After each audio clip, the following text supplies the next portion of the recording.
नमस्कार दोस्तों, स्वागत है आप सभी का नॉलेज पंडित के आज के इस नई वीडियो में। दोस्तों, आप सभी को पता है हम एसएससी जीडी 2024 की तैयारी कर रहे हैं और इस सिलसिले में हम 30,000 क्वेश्चंस कवर कर रहे हैं।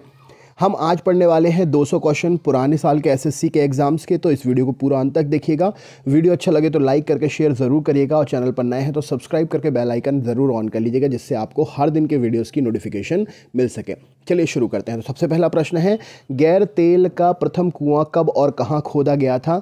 तो 1859 में संयुक्त राज्य अमेरिका में गैर तेल का प्रथम कुआं खोदा गया था। किरकुक किस खनिज से संबंधित है? तो किरकुक स्थान खनिज तेल के उत्खनन से संबंधित है। खनिज तेल के भंडारण में होते हुए भी कौन सा देश तेल का आयात करता है? तो खनिज तेल के भंडार होते हुए भी संयुक्त राज्य अमेरिका खनिज तेल का जो है आयात करता है। अंधी घाटी क्षेत्र किस खनिज के लिए विख्यात है? तो अंधी घाटी क्षेत्र जो है यह विख्यात है यूरेनियम के लिए। थोरियम का सबसे अधिक भंडार कहाँ पर पाया जाता है? तो थोरियम का सबसे अधिक भंडार भारत देश में पाया जाता है।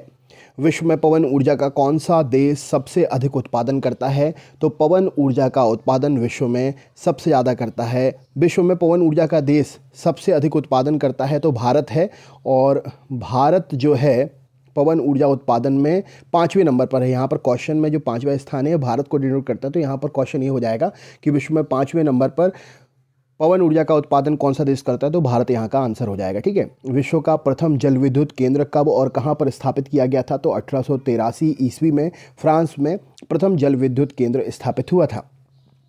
विश्व के किस महाद्वीप में जल विद्युत शक्ति की संभाव्यता सर्वाधिक है? तो अफ्रीका महाद्वीप में जो है जल विद्युत शक्ति की संभाव्यता सर्वाधिक है।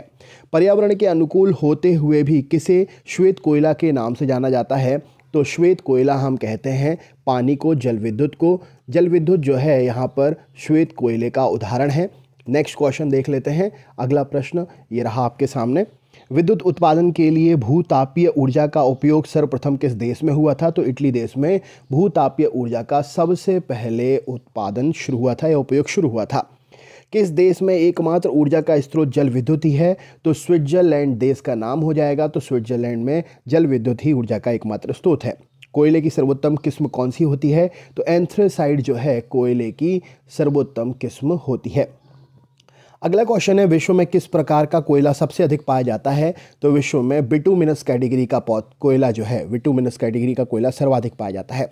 कौन सा कोयला भूरा कोयला के नाम से जाना जाता है? तो यहाँ पर भूरा कोयला जो है लिग्नाइट कोयला कहलाता है। एंथ्रेसाइट कोयले में कार्बन की मात्रा कितने प्रतिशत होती है? तो एंथ्रेसाइट कोयले में कार्बन की मात्रा 90% होती है। बिटुमिनस कोयले का उत्पादन विश्व में कोयले के कुल उत्पादन का कितने प्रतिशत है? तो बिटुमिनस कोयले का उत्पादन विश्व में कोयले के कुल उत्पादन का जो है लगभग 80% है। अगला क्वेश्चन है, कोयला किस प्रकार की चट्टान में पाया जाता है? तो कोयला जो है यह अवसादी चट्टान में पाया जाता है। राइट आंसर हो जाएगा। विश्व में कोयला अधिक किस देश में पाया जाता है? तो चीन में सर्वाधिक कोयला जो है विश्व में पाया जाता है। अगले क्वेश्चन पे चलते हैं। जर्मनी का सबसे अधिक महत्वपूर्ण कोयला क्षेत्र कौन सा है? तो वेस्टफोलिया क्षेत्र जर्मनी का सबसे अधिक महत्वपूर्ण कोयला क्षेत्र है। विश्व की सबसे बड़ी कोयले की खदान कौन सी है और कहाँ पर है? तो बांकी खान जिम्बाब्वे में विश्व की सबसे बड़ी कोयले की खदान है। सही उत्तर हो जाएगा। अगले प्रश्न में चलते हैं। कोयला उत्पादन की दृष्टि से भारत विश्व में कौन से स्थान पर है? तो भारत जो है कोयला उत्पादन की दृष्टि से तीसरे स्थान पर है विश्व में। विश्वविख्यात डोनवास कोयला क्षेत्र किस देश में है? तो डोनवास कोयला क्षेत्र जो है यह यूक्रेन में पड़ता है। रूर बेसिन कोयला क्षेत्र किस देश में है? तो रूर बेसिन कोयला क्षेत्र जर्मनी देश में स्थित है। कौन से संसाधन ऊर्जा की नवीनकरणीय योग्य संसाधन है? तो जल विद्युत और सौर ऊर्जा, मतलब जो हमारे दोबारा से बन सकते हैं वो होते हैं नवीनकरणीय। तो नवीनकरणीय ऊर्जा के संसाधन जल विद्युत और सौर ऊर्जा। ऊर्जा का अपरंपरागत स्रोत कौन सा है? तो पवन ऊर्जा, भूतापीय ऊर्जा, ज्वारीय ऊर्जा और सौर ऊर्जा, जिनको हाल ही में शुरू किया गया है। नेक्स्ट है, विश्व में पेट्रोलियम का सबसे बड़ा उत्पादक या आयातक देश कौन सा है? तो पेट्रोलियम का आयातक देश विश्व में संयुक्त राज्य अमेरिका है। म्यांमार का पोगी योमा क्षेत्र किसके लिए प्रसिद्ध है? तो यह खनिज तेल के उत्खनन के लिए प्रसिद्ध है। किस देश में सर्वप्रथम पेट्रोलियम का उत्पादन हुआ था? तो संयुक्त राज्य अमेरिका में सर्वप्रथम पेट्रोलियम का उत्पादन हुआ था। जल विद्युत उत्पादन हेतु सबसे अधिक उपयुक्त भौगोलिक दशाएं किस देश में उपलब्ध हैं? तो कांगो गणराज्य में उपलब्ध हैं। कुजबास कोयला क्षेत्र किस देश में है? तो यह रूस देश में स्थित है। विश्व का सबसे अधिक लिग्नाइट कोयला उत्पादक देश कौन सा है? तो जर्मनी प्रश्न का सही उत्तर हो जाएगा। विश्व में संभाव्य जल विद्युत शक्ति का न्यूनतम विकास किस महाद्वीप में हुआ है? तो अफ्रीका महाद्वीप में हुआ है। गुप्त वंश की स्थापना कब हुई है? तो गुप्त वंश की स्थापना 319 ईस्वी में हुई है। गुप्त वंश की स्थापना किसने की है? तो चंद्रगुप्त प्रथम के द्वारा गुप्त वंश की स्थापना की गई है। गुप्त वंश के किस शासक ने महाधीराज की उपाधि धारण की थी? तो चंद्रगुप्त प्रथम ने यह उपाधि धारण की थी। आर्यभट्ट कौन थे? तो खगोल वैज्ञानिक और गणितज्ञ थे। आर्यभट्ट किस वंश के समकालीन थे? तो गुप्त वंश के समकालीन थे आर्यभट्ट। गुप्त शासकों की दरबारी भाषा क्या थी? तो संस्कृत गुप्त शासकों की दरबारी भाषा थी। गुप्त राजवंश के किस शासक ने हूणों का आक्रमण रोका था? तो स्कंदगुप्त ने हूणों का आक्रमण रोका था, जो कि गुप्त राजवंश के महानतम राजा थे। गुप्त राजवंश किसके लिए प्रसिद्ध था? तो कला और स्थापत्य के लिए गुप्त राजवंश प्रसिद्ध था।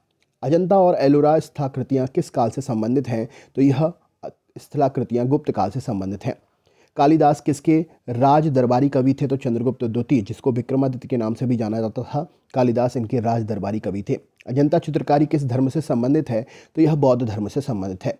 एरन अभिलेख का संबंध किस शासक से है? तो भानुगुप्त से संबंधित है एरन अभिलेख। चीनी यात्री फाहियान किसके शासनकाल में भारत आया था?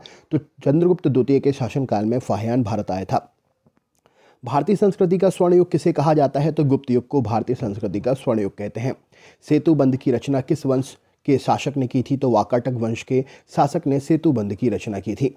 अगला क्वेश्चन है, किस गुप्तकालीन शासक को कविराज कहा गया है? तो समुद्रगुप्त को, जो कि एक गुप्त वंश का शासक है, इसको कविराज कहा गया है। कौन सा गुप्त शासक भारतीय नेपोलियन के नाम से प्रसिद्ध था? तो समुद्रगुप्त भारतीय नेपोलियन के नाम से प्रसिद्ध था। स्कंदगुप्त को किस लेख से सक्रोपम कहा गया है? तो कहोमस्त लेख जो है, कहोमस्तम लेख, वहाँ पर स्कंदगुप्त को सक्रोपम कहा गया है। भूमध्य रेखा के उत्तर या दक्षिण में किसी स्थान पर दी गई दूरी या कोणीय दूरी क्या कहलाती है? तो उसे हम अक्षांश के नाम से जानते हैं। ट्रॉपिक ऑफ कैंसर क्या है? तो 23 सही 1/2 अंश उत्तरी अक्षांश रेखा ट्रॉपिक ऑफ कैंसर है। धरातल पर 1 डिग्री अक्षांश की दूरी कितने किलोमीटर के बराबर होती है? तो यह 111 किलोमीटर के बराबर होती है। भूमध्य रेखा के अतिरिक्त कौन सी अक्षांश रेखा पृथ्वी को 2 बराबर वृत्त में कहाँ से होकर गुजरती है? तो यह जो है मालागासी से होकर गुजरती है, जो पृथ्वी को 2 बराबर वृत्त में बांटती है। वह काल्पनिक रेखा जो पृथ्वी को 2 भागों में बांटती है, वह कौन सी है? तो यह भूमध्य रेखा है। 66 सही 1/2 अंश दक्षिणी अक्षांश वृत्त कहाँ से होकर गुजरता है? तो यह मालागासी से होकर गुजरता है। वह काल्पनिक रेखा जो भूमध्य रेखा को समकोण पर काटती है, उसे क्या कहते हैं? वह देशांतर रेखा कहलाती है। 2 देशांतर के बीच की दूरी को किस नाम से जाना जाता है? तो उसे हम गोरे के नाम से जानते हैं। एक देशांतर से दूसरे देशांतर के बीच कितना समय अंतराल होता है? तो 4 मिनट का समय अंतराल होता है। किस अक्षांश रेखा पर रात और दिन समान होते हैं? तो भूमध्य रेखा पर रात और दिन समान होते हैं। 1 डिग्री देशांतर की सबसे अधिक दूरी कहाँ पर होती है? तो विषुवत रेखा पर इसकी दूरी सबसे अधिक होती है। कुल अक्षांशों की संख्या कितनी है? तो 180 कुल अक्षांशों की संख्या है। कुल देशांतरों की संख्या कितनी है? तो 360 कुल देशांतरों की संख्या है। विषुवत रेखा के समानांतर काल्पनिक रेखाओं को क्या कहते हैं? तो इन्हें हम अक्षांश रेखा कहते हैं। पृथ्वी के उत्तरी और दक्षिणी ध्रुव को मिलाने वाली रेखा क्या कहलाती है? तो यह देशांतर रेखा कहलाती है। प्रधान मध्याह्न रेखा किस स्थान से होकर गुजरती है? तो यह ग्रीनविच से होकर गुजरती है। ग्रीनविच रेखा क्या है? तो 0 डिग्री देशांतर ग्रीनविच रेखा कहलाती है। पृथ्वी 1 घंटे में कितने देशांतर घूम लेती है? तो 15 डिग्री देशांतर घूम लेती है। दक्षिणी ध्रुव का अक्षांश क्या कहलाता है? तो 90 डिग्री दक्षिणी ध्रुव अक्षांश है। 2 स्थानों के बीच देशांतर में 1 डिग्री का अंतर होने पर उसमें कितना समय का अंतर होगा? तो 4 मिनट का अंतर होगा। विश्व का कौन सा नगर भूमध्य रेखा के सबसे निकट है? तो सिंगापुर भूमध्य रेखा के सबसे निकट है। देशांतर रेखाएं किस दिशा से खींची जाती हैं? तो उत्तर दिशा से दक्षिण दिशा में देशांतर रेखाएं खींची जाती हैं। भूमध्य रेखा की ओर जाने पर देशांतरों के बीच की दूरी पर क्या प्रभाव पड़ता है? तो इनके बीच की दूरी बढ़ती है। भूमध्य रेखा के ऊपर 0 डिग्री से 90 डिग्री क्या कहलाता है? तो इसे हम उत्तरी गोलार्ध कहते हैं। भूमध्य रेखा से नीचे 0 डिग्री से 90 डिग्री क्या कहलाता है? तो इसे हम दक्षिणी गोलार्ध के नाम से जानते हैं। अंतर्राष्ट्रीय तिथि रेखा का निर्धारण कब किया गया था? तो 1884 में यह तिथि रेखा निर्धारित हुई थी। अंतर्राष्ट्रीय तिथि रेखा किसे कहते हैं? तो 180 डिग्री देशांतर को अंतर्राष्ट्रीय तिथि रेखा कहते हैं। अंतर्राष्ट्रीय तिथि रेखा किसके सबसे निकट है? तो 180 पूर्वी व पश्चिमी देशांतर के सबसे निकट है। अंतर्राष्ट्रीय तिथि रेखा टेढ़ी मेढ़ी क्यों है? तो समय और तिथि के अंतर को समाप्त करने के लिए यह टेढ़ी मेढ़ी है। उत्तरी प्रशांत महासागर में अंतर्राष्ट्रीय तिथि रेखा के विचलन का कारण क्या है? तो एल्यूशियन द्वीप समूह इसके विचलन का मुख्य कारण है। यदि अंतर्राष्ट्रीय तिथि रेखा पर 12 बज रहे हैं तो भारत में इसका क्या समय होगा? तो भारत में 5:30 हो रहे हैं।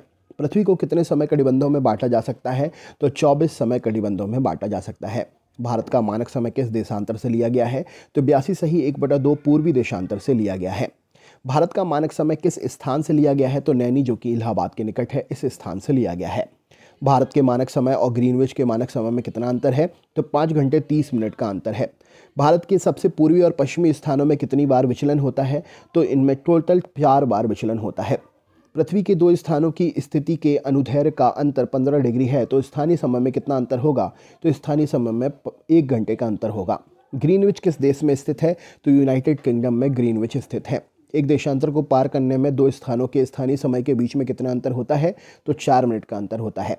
संपूर्ण विश्व का प्रमाणिक समय क्या है? तो 0 डिग्री देशांतर संपूर्ण विश्व का प्रमाणिक समय है। पूर्व से पश्चिम की ओर जाने वाले जहाज तिथि रेखा को पार करने पर अपना कैलेंडर कितने दिन आगे कर लेते हैं? तो 1 दिन आगे कर लेते हैं। 24 घंटे में सूर्य के सामने कितने देशांतर गुजरते हैं? तो इसमें टोटल 360 देशांतर गुजरते हैं। अंतर्राष्ट्रीय तिथि रेखा किस सागर से होकर गुजरती है? तो यह आर्कटिक सागर और प्रशांत महासागर से होकर गुजरती है। विश्व को कितने समय जोन में विभाजित किया गया है? तो विश्व को 24 समय जोन में विभाजित किया गया है। भारत किस समय जोन में रखा गया है? तो भारत समय जोन नंबर 1 में रखा गया है। किस स्थान पर प्रमाणिक समय और स्थानीय समय समान है? तो नैनी, इलाहाबाद के निकट जो स्थान है उस पर प्रमाणिक समय और स्थानीय समय दोनों समान है। वह पुर्तगाली कौन था जिसने गोवा पर अधिकार कर लिया था? तो अल्फांसो डी अल्बुकर्क वह पुर्तगाली यात्री था जिसने गोवा पर अधिकार कर लिया था। भारत में ईस्ट इंडिया कंपनी का पहला गवर्नर जनरल कौन था? तो वॉरेन हेस्टिंग पहला गवर्नर जनरल था। किस यूरोपीय देश ने भारत में सबसे पहले अपना व्यापार फैलाया था? तो पुर्तगाल ने भारत में सबसे पहले अपना व्यापार फैलाया था। वास्को डी गामा भारत कब आया था? तो 1498 में वास्को डी गामा भारत आया था। तो दोस्तों, ये थी सीरीज़ के क्वेश्चंस। कैसे लगे आपको कमेंट करके ज़रूर बताइएगा। आगे भी ये सीरीज़ यूं ही चलती रहेगी। अगर आप चैनल पर नए हैं, सब्सक्राइब ज़रूर कर लीजिएगा, बेल आइकन ऑन कर लीजिएगा, वीडियो को शेयर ज़रूर करिएगा और अपने दोस्तों को ज़रूर चैनल से जोड़िएगा। मिलते हैं नेक्स्ट वीडियो में, तब तक के लिए बहुत बहुत धन्यवाद।